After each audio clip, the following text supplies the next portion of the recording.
Welcome to the Gigantic Review, where we jump headfirst into the colossal world of self-help. In this slightly amused look at Tony Robbins' Awaken the Giant Within, we'll be taking a humorous journey, decoding the giant code of self-help.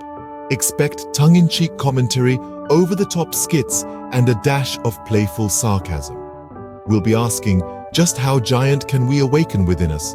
So buckle up and prepare for a roller coaster ride through the labyrinth of self-improvement. Hold on to your hats, folks, because we're about to decode the giant code of self-help. Ever dreamt of becoming a superhero overnight? Yeah, me neither. But imagine if you did. Picture waking up in a spandex suit, cape fluttering in the morning breeze, and the daunting task of saving the world before breakfast. Let's face it, it's a bit much, isn't it? We all have dreams, big ones, small ones, and those in-between ones that seem just within our reach.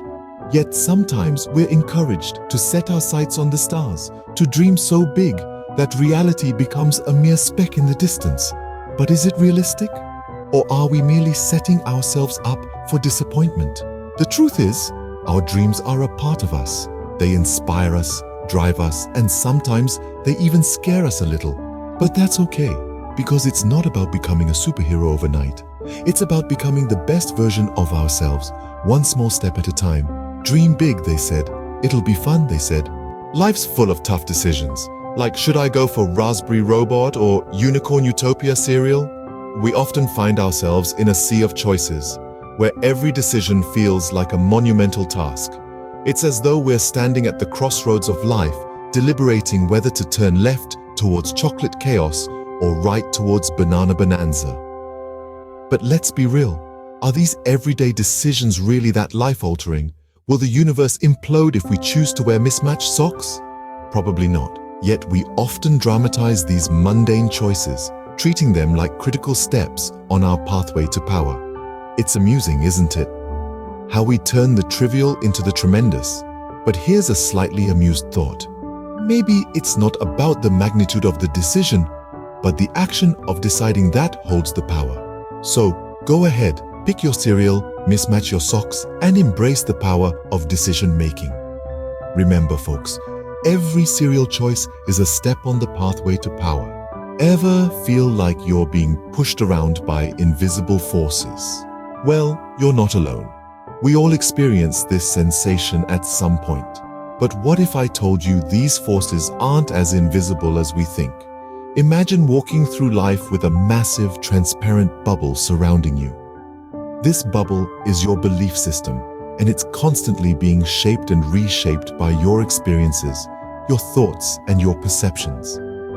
It's like a personal force field that affects how you interact with the world around you. Now, some of these beliefs empower us, propelling us forward like a gust of wind at our backs. But others, they hold us back, pushing against us like a gale force headwind. The key is to recognize these forces at play and understand how they're shaping our lives. So the next time you feel like something's pushing you around, remember, no, it's not your in-laws, it's your beliefs. Welcome to my humble abode, or as I like to call it, the lab of beliefs. Here, we craft, mold, and sometimes demolish our own belief systems. It's a bit like being a mad scientist, except instead of creating Frankenstein's monster, we're creating our own personal realities. You see, beliefs are incredibly powerful tools.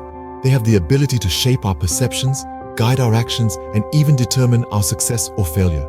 Think of a belief as a blueprint for a DIY project. Some blueprints lead to magnificent creations, while others, well, let's just say they make for interesting conversation pieces. But here's the catch. Just as we have the power to create these belief systems, we also have the power to destroy them. That's right. If a belief isn't serving you, you can take it down like a house of cards. So remember, beliefs are like DIY projects. They can turn out great or not so much. They say change can happen in an instant. Let's put that to the test.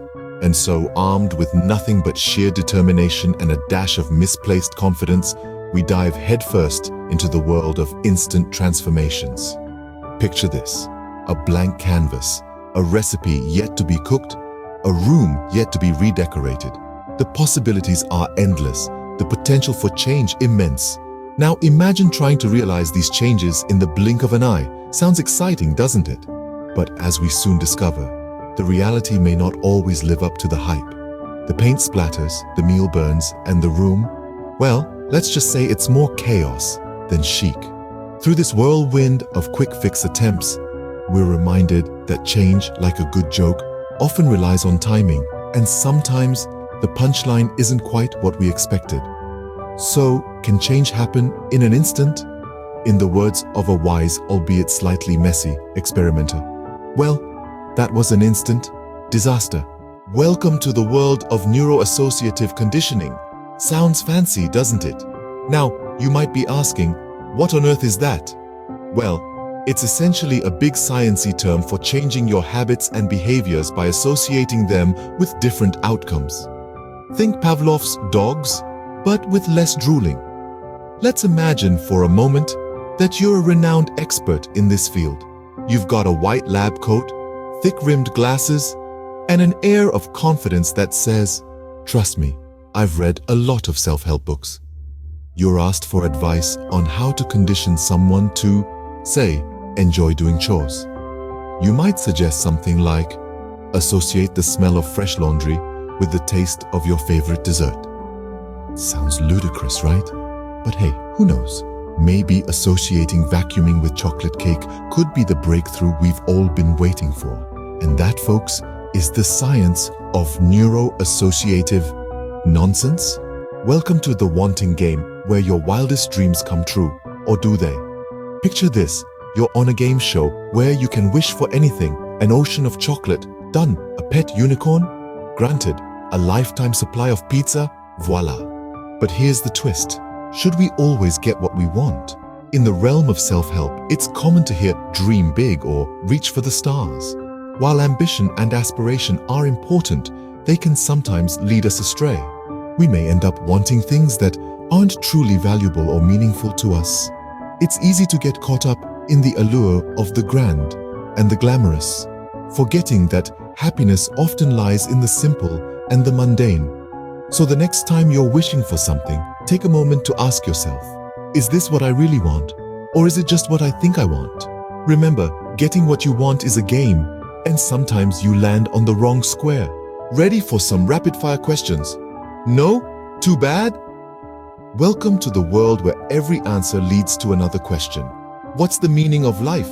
Why is the sky blue? Who put the bop in the bop shoe bop shoe bop? In the grand scheme of things, these questions might seem silly, unrelated, or even a tad absurd. But isn't that the beauty of it all? The quest for knowledge, the pursuit of understanding, the unending chain of whys and hows. It's a whirlwind of thoughts that keep us on our toes.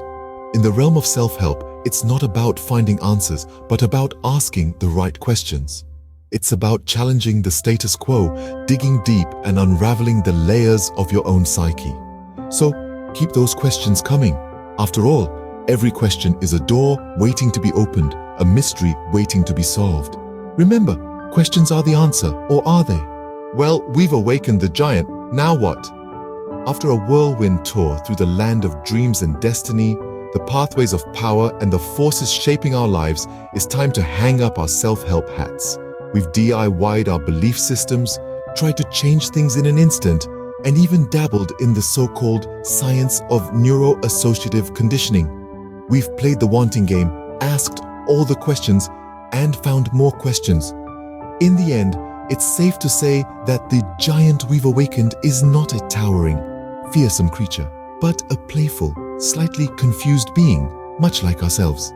It's less about becoming a giant and more about accepting our human-sized selves with all our quirks and contradictions. So, did we awaken the giant or just poke it with a stick? Either way, it's been a giant adventure.